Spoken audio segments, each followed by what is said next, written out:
The president is promising a year of action with or without the help of Congress. So will he act on immigration? That's today's topic for our agenda panel. Joining me now, MSNBC contributor and president and CEO of Voto Latino, Maria Teresa Kumar, MSNBC.com political reporter Benji Starlin, and Huffington Post reporter Sabrina Siddiqui. Thanks for being with us. Thank you. All right, Benji, let me start with you because your latest article is titled Obama Subtle Immigration Warning. What's the subtle warning? Well, Obama's taking a bit of a carrot and a stick approach on immigration. The carrot is that he's been saying these principles that the House Republicans have put out, they look very nice. I definitely can work with you on this. But on the other hand, he's leaving this door open to executive action. He's been hinting recently in interviews that should Congress fail to act on immigration, there may be some options available to him that he can take as president. And the one that Republicans are very worried about is that he might slow or halt deportations for large groups of undocumented immigrants. He's already done this for dreamers or young undocumented immigrants. And they're concerned that he might issue a similar waiver because he's been facing significant pressure from immigration activists to do so. So there is this kind of implication, yes, I'm willing to be patient and work with you, but just so you know, if things get off the rails in Congress, there may be options. Okay, Sabrina, I want to bring you in because you say Republicans kept the language of their immigration principles pretty vague. Why is that?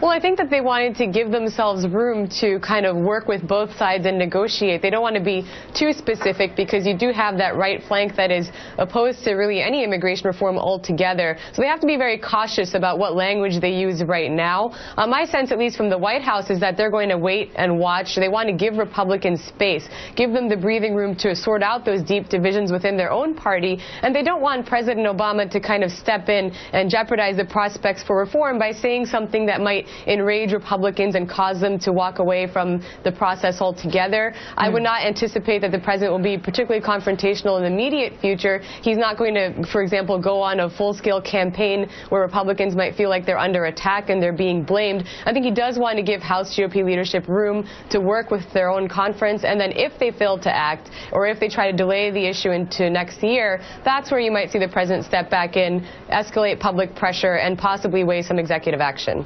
Maria Teresa, what about the timing? Something done. How does timing factor into all of this? I think, Betty, what we're going to see is that they have now principles, but they need to put a little more meat on the bones to figure out whether or not immigration groups are going to go with them and whether the Republican Party, the extreme right, is going to go with them. So what I keep hearing from the Hill is that Boehner's not going to put it up for a vote until after the majority of the Republican primaries. That way, individual Republicans that would like to vote for immigration reform, which is the vast majority of them, would like to vote for immigration reform. They don't have fear that someone's going to run against them on the extreme right. So it's more of a wait and see. I think it's going to be something that's going to come up in the spring, but it's going to have to look at the details. And again, they keep pressing on this idea of immigration enforcement first. Folks keep forgetting that President Obama is the largest deportation president in our history. So it's not a matter, and Cantor this weekend, for example, said that he's not sure if they can trust the president because of because of immigration reform and his inability to secure the border. If anything, the border has never been more secure under this presidency. So it's more of, do the Republicans actually want to do action and actually come midterms, win the Latino vote? Well, lawmakers are talking. Benji, I want you to take a listen to what Congressman Paul Ryan is saying. Here's the issue that all Republicans agree on. We don't trust the president to enforce the law. This is not a trust but verify. This is a verify then trust approach. Bottom line, can you put something on the president's desk this year that he can sign? I really don't know the answer to that question. That is clearly in doubt. All right, so you heard it right there. You heard him say Republicans agree on one thing. They don't trust the president. Benji, what is it going to take for Republicans to agree on immigration? And is that even possible? Well, I've been talking to House Republicans the last week about this, and they all seem to agree, whichever side of the angle they're on, whether they're pro-immigration reform, anti-immigration reform, this is the biggest obstacle to getting it done. They just don't like President Obama, and they don't trust him to carry out what they pass. Immigration supporters like Congressman Mario Diaz-Balart, who's one of the most pro-immigration Republicans, told me that he thinks this can be overcome.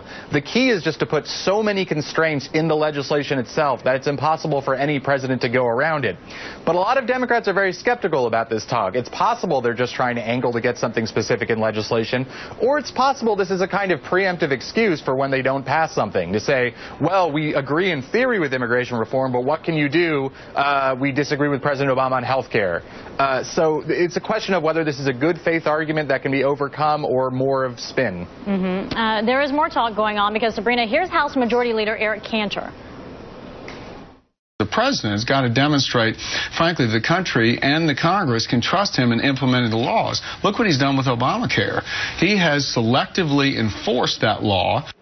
Sabrina, what are you hearing about the White House's approach, and how will that play into the trust issue that we've been talking about?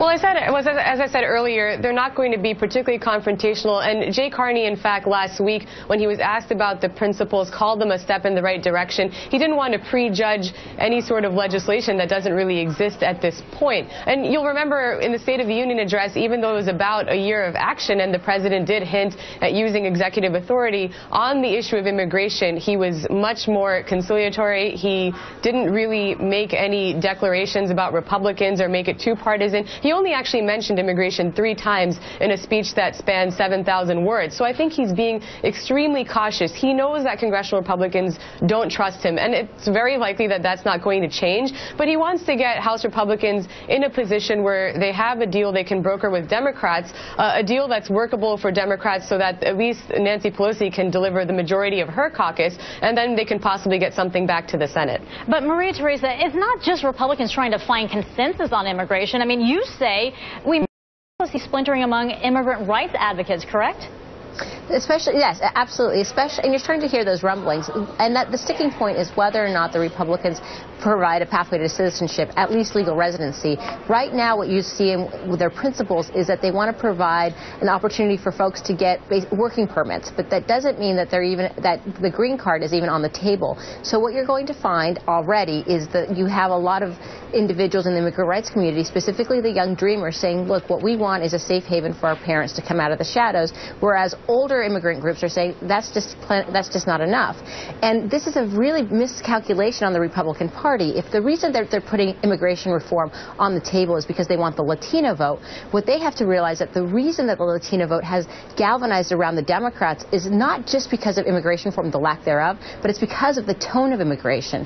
The idea that you have the majority of Americans today that believe that the majority of Latinos are undocumented, when in fact over 80% of them are, 60% of them are U.S. born, really says that the Republican Party doesn't know who the constituency is. And one of the best ways for them to basically clear this hurdle is to put immigration reform on the table with a pathway to citizenship so that American-born Latinos feel that they too are American, are embraced completely. And that's, I think, the challenge that no one has really talked about in the nuance when it comes to immigration reform. Great discussion today, everybody. Thank you for joining us, Maria Teresa Kumar, Benji Starlin, and Sabrina Siddiqui. We appreciate it.